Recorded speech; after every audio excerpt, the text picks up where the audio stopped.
Hello everyone, आज मी तुम्हाला एकदम झणझणीत आणि क्रिस्पी रेसिपी दाखवणार आहे। ती म्हणजे पनीर पेरी पेरी पॉपकॉर्न। सगळ्यात आधी एका बोलमध्ये बेसन, कॉर्नफ्लोअर, आले लसूण पेस्ट, लाल तिखट, काळी मिरी पूड, ऑरेगॅनो, चिली फ्लेक्स, लिंबाचा रस, शेजवान सॉस, कोथिंबीर, मीठ आणि थोडं पाणी घालून छान मिक्स केलं।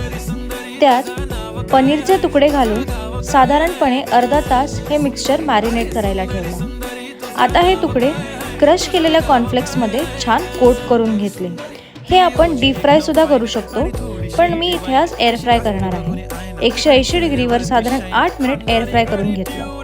आता गरम गरम पनीरचे तुकडे एका बोलमध्ये घेऊन त्यावर पेरी पेरी मसाला टाकून टॉस केला आणि तयार झाले आपल्या प्लेटमध्ये झणझणीत crispy paneer peri peri popcorn.